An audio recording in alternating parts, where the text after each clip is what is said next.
There are stories you hear, whisper-thin tales that brush against the edges of reality, and you dismiss them. You tell yourself they're fiction, products of an overactive imagination, or perhaps just childhood whimsy. But what if those whispers, those innocent declarations, held a truth so unsettling, so profoundly disturbing, that it could unravel the very fabric of your world? This isn't a bedtime story. This is something far more chilling, a journey into the heart of a mother's deepest fears, where the line between what's real and what's imagined blurs, then vanishes entirely. Amelia Thorne had always been the kind of woman who meticulously planned her life. Every Tuesday evening, she'd curate a playlist for her morning run. Every Sunday, she'd prepare a week's worth of healthy meals, packed neatly into containers. Her home, a charming craftsman nestled on a tree-lined street in upstate New York, was a testament to her orderly existence.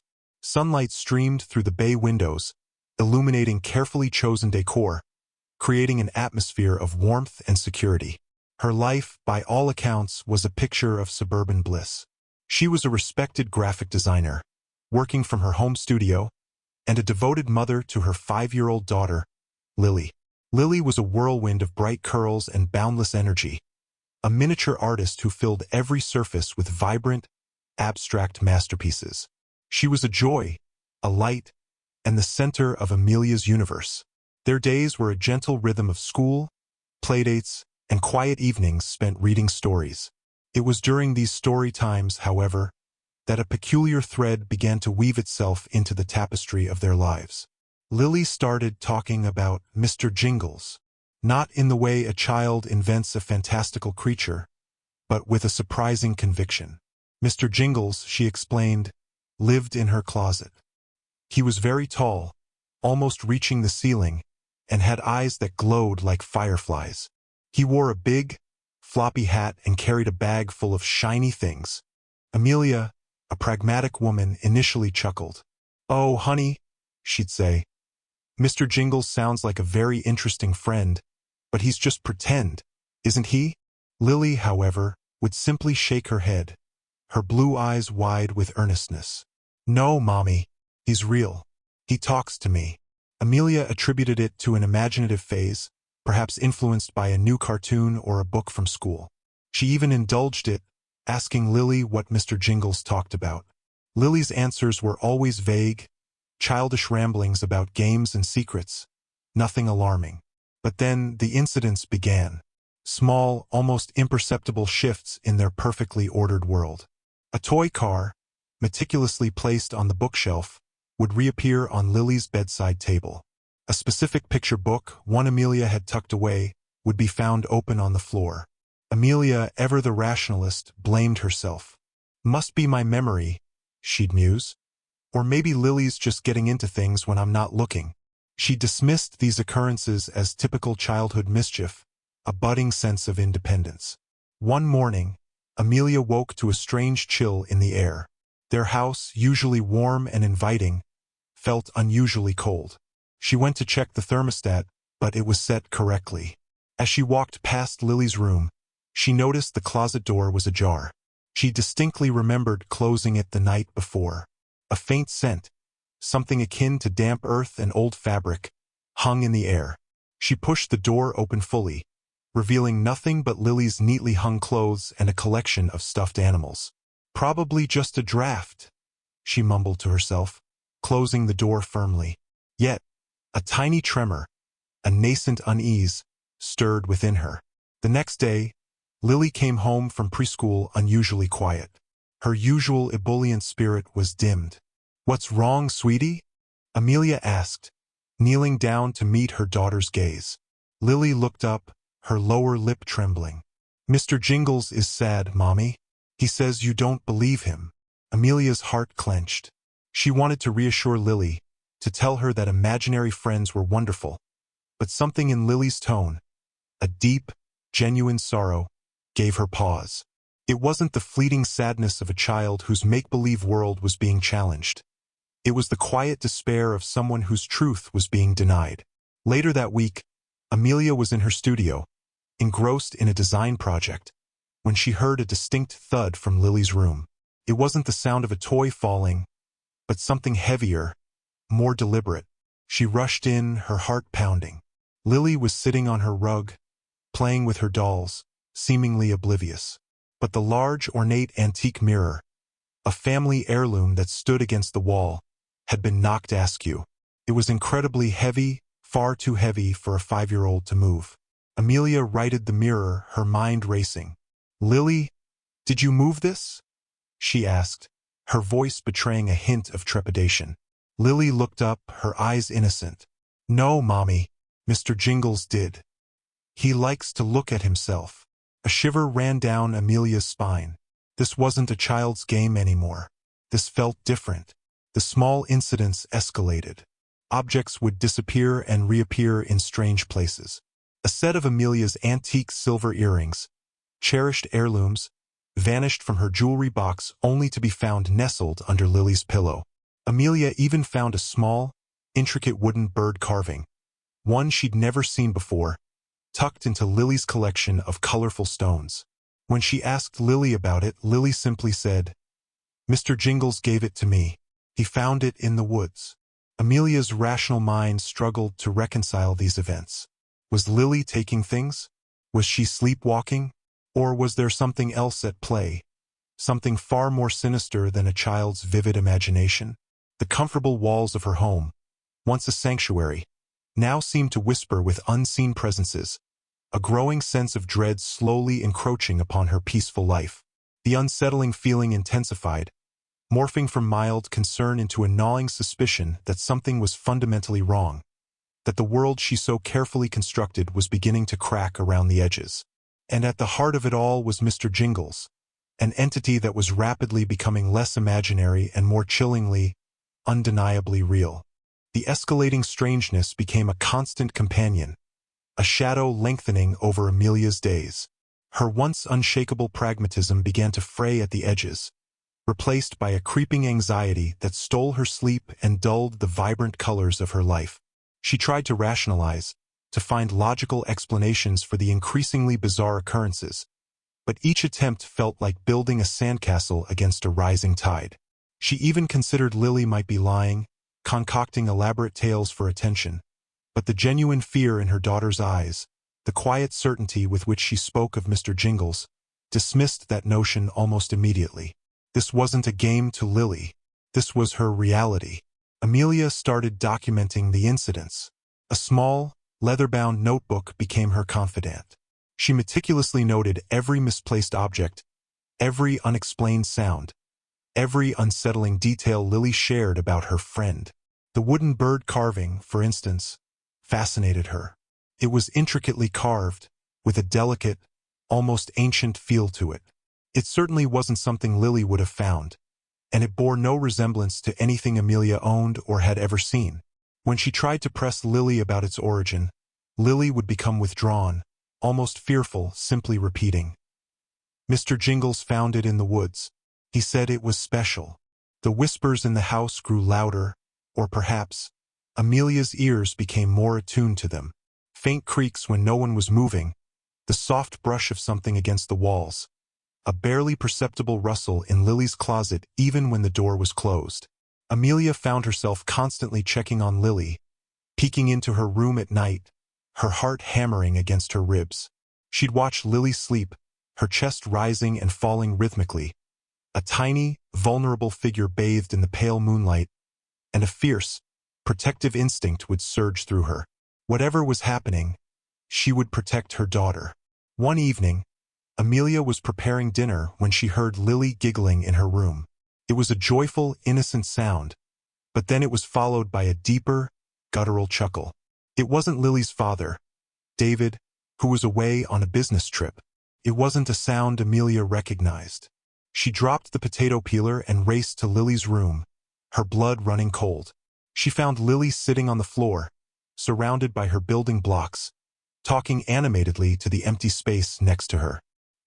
"He says it's a big castle, Mr. Jingles," Lily chirped. "But it needs a drawbridge." Amelia's gaze swept the room, searching for any sign of an intruder, but there was nothing. The closet door was tightly shut. The window was latched. Yet, The air in the room felt heavy, charged with an unseen presence. "Who are you talking to, honey?" Amelia asked, her voice strained. Lily looked up, beaming. "Mr. Jingles, Mommy. He's helping me build my castle." Amelia felt a wave of nausea. Her rational mind was failing her. She confided in her closest friend, Sarah, a no-nonsense elementary school teacher with a practical outlook on life. Amelia recounted the strange occurrences, the whispers, the misplaced objects, the increasingly vivid descriptions of Mr. Jingles.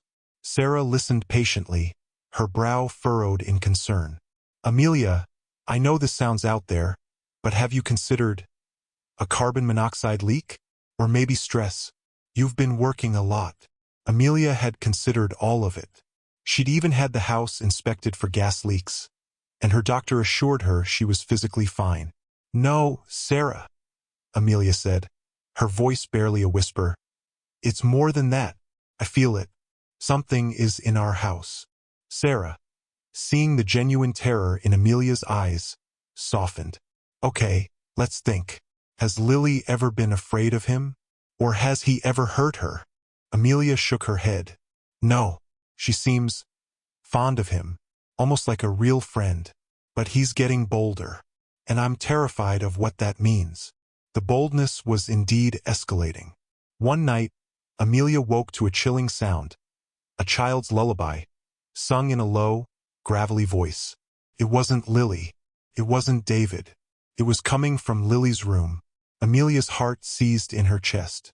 She crept towards Lily's door, her hand shaking as she pushed it open. Lily was asleep in her bed, clutching a teddy bear. But next to her, on the floor, was a faded, old-fashioned music box, slowly turning, playing a haunting melody. Amelia had never seen it before. The music box stopped abruptly as Amelia stared at it, the silence that followed more terrifying than the song. She snatched the music box, examining it under the dim light of the hallway. It was made of dark, aged wood, with intricate carvings of forgotten symbols. It felt cold to the touch. The scent of damp earth and old fabric, the same scent she'd noticed earlier, was strong on it. Amelia's investigation intensified. She spent hours online, researching folklore, paranormal phenomena, anything that might offer an explanation. She read about elementals and residual hauntings, about objects infused with past energies, about entities that feed on human emotion. The more she read, the more a horrifying possibility began to take root in her mind. Mr. Jingles wasn't a product of Lily's imagination. He was something real, something ancient, something that had found its way into their home, drawn by Lily's innocence, and was now making his presence known. She remembered an old, crumbling family photo album, tucked away in the attic. Her grandmother, a stern, superstitious woman, had often spoken of unseen visitors in their ancestral home, a house that stood on the very land their modern house now occupied. Amelia had always dismissed it as old wives' tales. Now, a desperate hope, intertwined with a deepening dread, led her to the attic. Dust motes danced in the single beam of light filtering through the small window. She rummaged through boxes until her fingers brushed against the familiar worn leather of the album. Inside, among sepia-toned images of long-dead relatives, she found it. A faded photograph, taken perhaps a century ago, of a young girl standing next to a very tall, indistinct figure. The figure was blurred, shadowy, but its height was unmistakable. And there, at the bottom of the photo, barely legible, was a handwritten inscription, "Alara and her friend." Beneath it, in much fainter script, almost scratched out, "He sings to her." Amelia's breath hitched. A child's lullaby. A tall figure. The pieces, once scattered and seemingly unconnected, were beginning to form a chilling, undeniable mosaic. The photograph became Amelia's obsession, a tangible piece of evidence that twisted the knife of her fear deeper. Alara, her grandmother's younger sister, who had vanished without a trace when she was Lily's age. A story whispered only in hushed tones, dismissed as a childhood runaway or a tragic accident. But now, with the chilling image of the tall, shadowy figure, and the disturbing inscription, a far more sinister narrative began to emerge. The friend who sang to Alara, the lullaby in Lily's room, the antique music box. The threads of time seemed to converge, weaving a tapestry of forgotten horror. Amelia researched Alara with a feverish intensity. Old newspaper archives, local historical society records, anything that could shed light on her great-aunt's disappearance. The few articles she found were sparse, offering no real leads, just a brief mention of a missing child from a prominent local family. The police investigation had yielded nothing. The woods surrounding their property, vast and dense, were mentioned as the last known area where Alara was seen playing. "He found it in the woods," Lily had said about the wooden bird carving. A cold dread seeped into Amelia's bones. Was this entity, this Mr. Jingles, linked to her family's past? Had it been lurking on this land for generations, waiting for another child to connect with? The occurrences in the house intensified, as if the entity sensed Amelia's growing awareness, its playful taunts morphing into something more menacing. Doors would slam shut when no one was near. Objects would crash to the floor, shattering into countless pieces. One night, Amelia was woken by a bone-chilling shriek from Lily's room. She burst in, her heart pounding, to find Lily huddled in her bed, tears streaming down her face. "He was angry, Mommy," Lily sobbed, pointing a trembling finger at the closet. "He said you shouldn't look at his picture."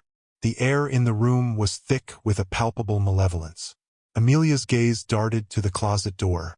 It was slightly ajar, and from within, a faint, rhythmic thumping could be heard, like something large and heavy repeatedly hitting the back wall. Amelia's once orderly world was crumbling, replaced by a constant state of hypervigilance.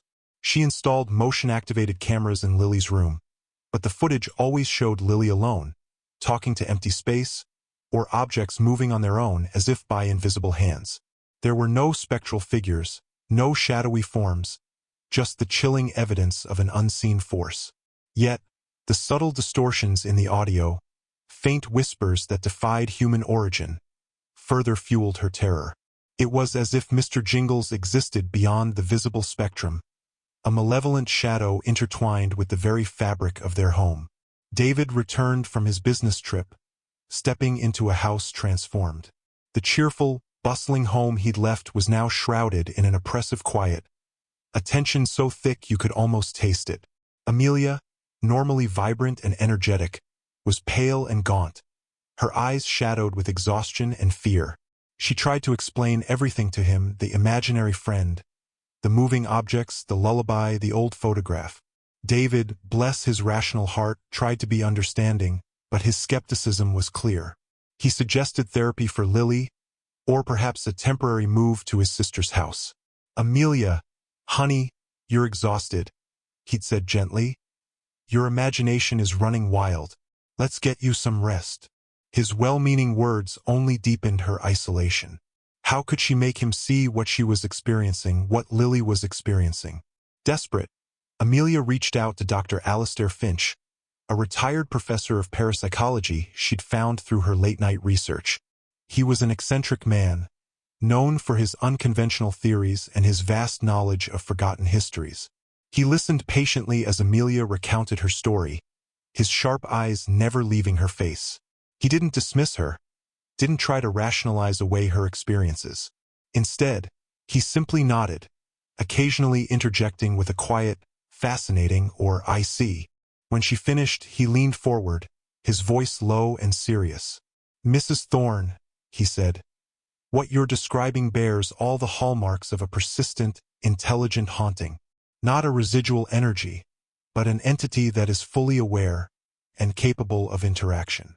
He explained that some entities, particularly those tied to specific locations or objects, can form deep, almost symbiotic bonds with individuals, especially children who are more open and receptive to unseen influences. He spoke of attachment entities that draw sustenance from emotional energy, growing stronger as they influence their human hosts. His words, though chilling, provided a strange sense of validation. Amelia wasn't imagining things. She wasn't losing her mind. Dr. Finch advised Amelia to set boundaries. to firmly, verbally tell Mr. Jingles that he was not welcome, that he was not to interact with Lily. He also suggested placing protective symbols around the house and burning specific herbs known for their cleansing properties. David, still unconvinced but desperate to help his distraught wife, agreed to try anything. Together, they went through the motions, placing salt lines across doorways, burning bundles of sage, and Amelia, with a trembling voice, confronted the unseen presence in Lily's room. "You are not welcome here," she declared, her voice stronger than she felt. "You will not harm my daughter. Leave us alone." For a brief, tantalizing period, it seemed to work. The house grew quieter. The unexplained incidents ceased.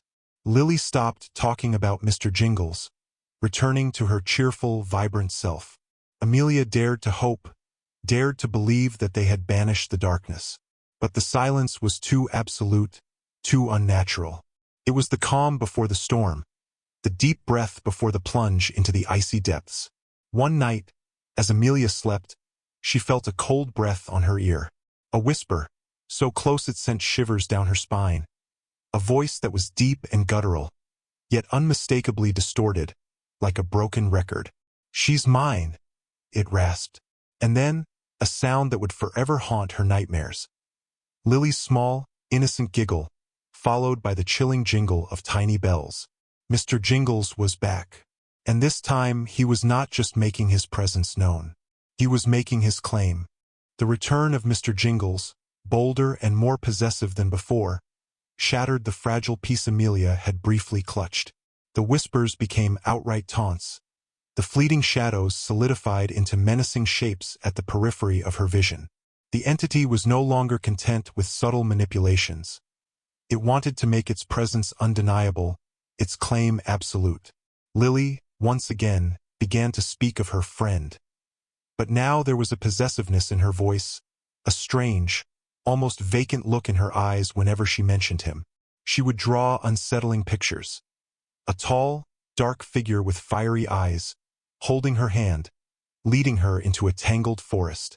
The wooden bird carving, which Amelia had tucked away, mysteriously reappeared on Lily's pillow, its tiny, carved eyes seeming to glint with an unseen light.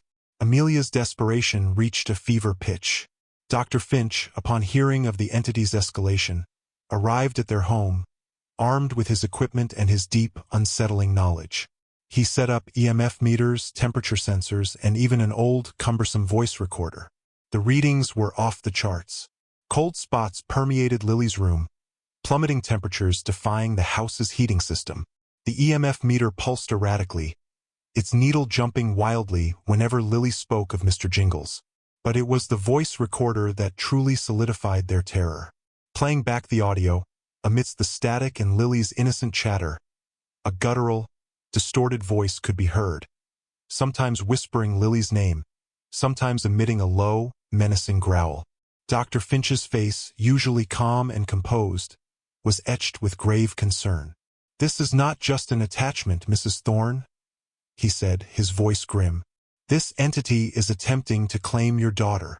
He explained that some entities, particularly those of a manipulative and ancient nature, often seek out children as their conduits or hosts. They thrive on innocence, on vulnerability, and once they establish a connection, they gradually erode the child's will, replacing it with their own insidious influence. The lullabies, the shared secrets, the gifts, they were all part of a grooming process, a slow, insidious seduction designed to lure Lily deeper into its grasp. The jingle of bells, Dr. Finch explained, was likely a signature, a calling card, a sound meant to soothe and captivate.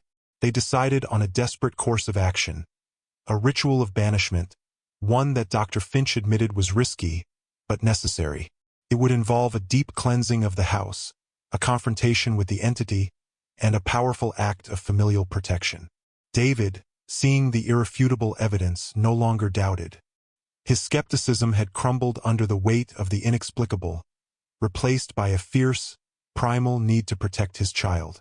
They gathered protective herbs, consecrated water, and prepared for a battle against an unseen enemy. The night of the ritual was heavy with a suffocating tension. The house felt colder than ever, charged with an almost palpable malevolence.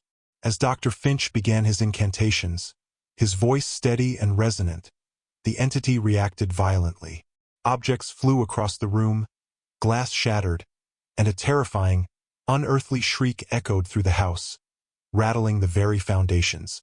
Lily, thankfully, was asleep at Sarah's house, far from the unfolding horror. Amelia and David stood together, hands clasped, their fear battling against a desperate resolve. Suddenly, a tall, distorted shadow materialized in Lily's doorway, its form wavering like heat haze, yet undeniably present.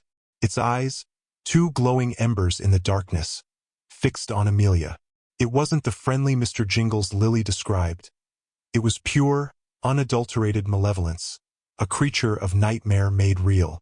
A low, guttural growl rumbled through the air, and the scent of damp earth and decay intensified, filling their lungs.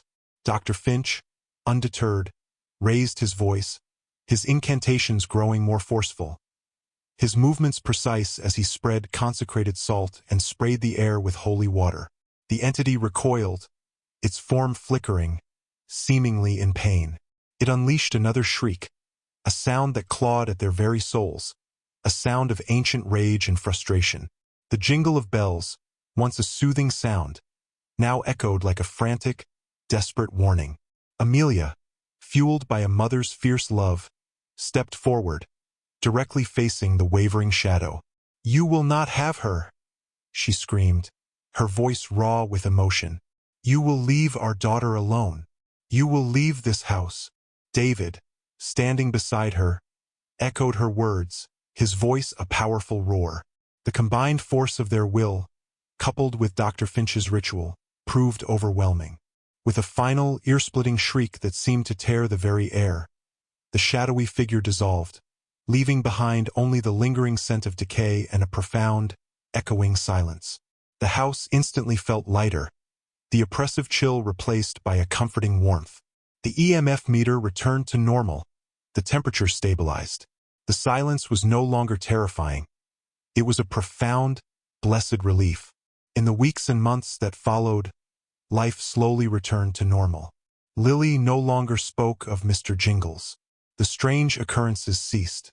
The house, once a place of lurking dread, became a sanctuary again.